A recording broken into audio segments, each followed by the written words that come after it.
नमस्कार दोस्तों, मैं हूं रामेंद्र सिंह चौहान। तुष्टीकरण की राजनीति करने वाले राजनीतिक दल और उनके नेता अब हिंदू वोटों के लिए तड़प रहे हैं। जी हां, अब लोकसभा चुनाव 2024 होने में कुछ ही समय बचा है। अब ऐसे में तुष्टीकरण की राजनीति करने वाले राजनीतिक दलों और उनके नेताओं को हिंदू धर्म, हिंदू देवी देवता याद आ रहे हैं।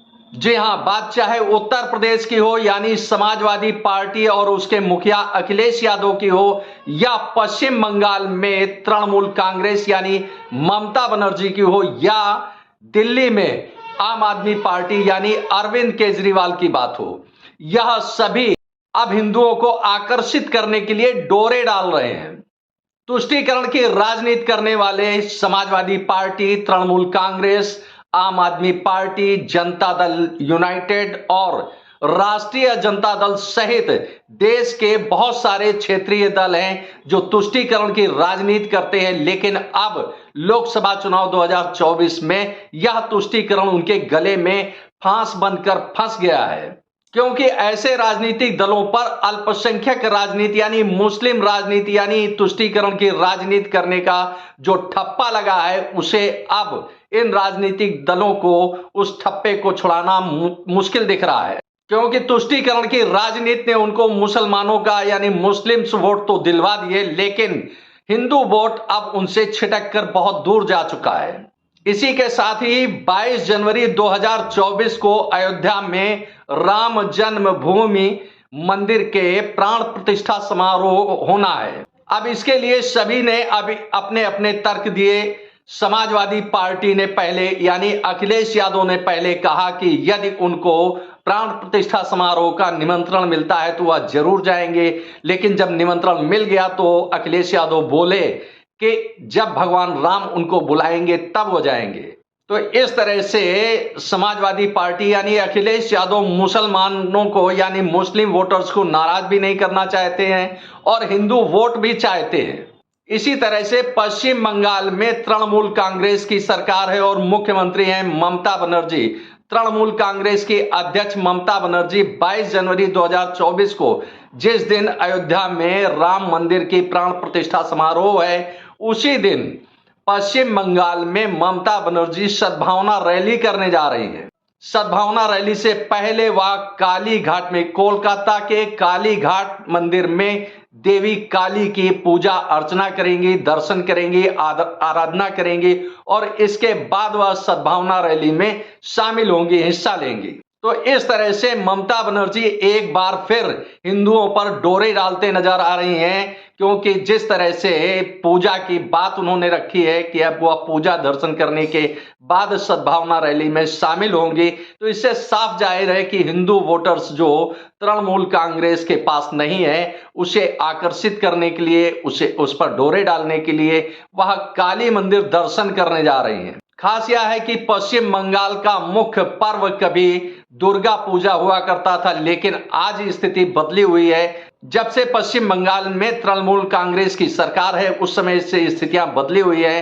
अब पश्चिम बंगाल का मुख्य उत्सव, मुख्य महापर्व दुर्गा पूजा न होकर मुहर्रम होता है। और खास यह भी है कि दुर्गा पूजा पर ममता बनर्जी सरकार का अंकुश रहता है, नियंत्रण रहता है और मुहर्रम पर खुली छूट रहती है पश्चिम बंगाल में। तो इस तरह से तृणमूल कांग्रेस यानी ममता बनर्जी सरकार का दोहरा चेहरा यानी दोहरी चाल चरित्र चेहरा सामने दिखता है कि एक तरफ तो वह अल्पसंख्यक समुदाय को बढ़ावा दे रही है, तो वहीं दूसरी तरफ हिंदुओं के महापर्व दुर्गा पूजा पर अंकुश लगाए है। अब जब 2024 का लोकसभा चुनाव सन्निकट दिख रहा है, सामने दिख रहा है, तो ऐसे में हिंदुओं को यानी हिंदू वोट के लिए वह डोरे डाल रहे हैं हिंदुओं पर और काली घाट मंदिर में काली जी की पूजा अर्चना का यह दिखावा कर रही है। अयोध्या में प्राण प्रतिष्ठा समारोह को लेकर ममता बनर्जी का यह भी कहना है कि यह काम यानी प्राण प्रतिष्ठा समारोह, पूजा अर्चना का काम केवल पुजारियों का है, इसमें राजनीति से कोई लेना देना नहीं है। तो इस तरह से ममता बनर्जी एक तरफ सद्भावना रैली करके हिंदुओं में डोरे डाल रहे हैं, तो दूसरी तरफ वहीं सनातन धर्म को दरकिनार कर रही हैं, उसके विधि विधान और रीति रिवाज को, परंपराओं का एक तरह से मखौल उड़ा रही है ममता बनर्जी। इसी तरह से आम आदमी पार्टी की दिल्ली की सरकार भी अब हिंदुओं पर डोरे डालते, यानी अरविंद केजरीवाल जो आम आदमी पार्टी के मुखिया हैं और दिल्ली के मुख्यमंत्री हैं, अरविंद केजरीवाल अब हिंदुओं पर डोरे डालते नजर आ रहे हैं, जबकि उनकी राजनीति भी पूरी की पूरी राजनीति उनकी तुष्टीकरण पर आधारित है। आम आदमी पार्टी के नेता अरविंद केजरीवाल एक बार फिर हिंदुओं पर डोरे डालते नजर आ रहे हैं, क्योंकि जिस तरह से उन्होंने कहा है कि, यानी अरविंद केजरीवाल ने कहा है कि दिल्ली में हर माह के पहले मंगलवार को मंदिर में सुंदरकांड का पाठ होगा, हनुमान चालीसा का पाठ होगा, और जिसके जो निकट मंदिर हो वहां जाकर वह हनुमान चालीसा और सुंदरकांड के पाठ में भाग ले। सुंदरकांड और हनुमान चालीसा के पाठ में आम आदमी पार्टी के नेता, विधायक, सांसद, पार्षद, संगठन के नेता उसमें शामिल होंगे। तो इस तरह से आम आदमी पार्टी भी डोरे डाल रही है हिंदुओं पर कि किसी भी प्रकार किसी भी प्रकार हिंदुओं का वोट आम आदमी पार्टी को लोकसभा चुनाव में मिले। आम आदमी पार्टी के मुखिया अरविंद केजरीवाल अयोध्या जाने से लगातार बचते रहे, लगातार कतराते रहे, लेकिन अब जब चुनाव सन्निकट है, चुनाव सामने है, तो अब आम आदमी पार्टी के नेता सौरभ भारद्वाज कहते हैं कि राम मंदिर का स्वागत है, अयोध्या में जो बन रहा है राम मंदिर, उसका स्वागत करते हैं, और राम मंदिर के खिलाफ अब उनके पास कोई सवाल नहीं है। इतना ही नहीं, हिंदुओं का वोट पाने के लिए अब राहुल गांधी, यानी कांग्रेस के पूर्व राष्ट्रीय अध्यक्ष और सांसद राहुल गांधी एक बार फिर भारत जोड़ो न्याय यात्रा पर है। यहां यह भी गौरतलब है कि राम मंदिर प्राण प्रतिष्ठा समारोह में शामिल होने से कांग्रेस साफ इनकार कर चुकी है। कांग्रेस के 3 बड़े नेताओं को राम मंदिर प्राण प्रतिष्ठा समारोह के लिए आमंत्रण भेजा गया था। इसमें सोनिया गांधी, मल्लिकार्जुन खड़गे, अधीर रंजन चौधरी, और यह सभी तीनों नेता, कांग्रेस के यह तीनों नेता प्राण प्रतिष्ठा समारोह में शामिल नहीं होंगे। ऐसा फैसला कांग्रेस की ओर से पहले ही आ चुका है।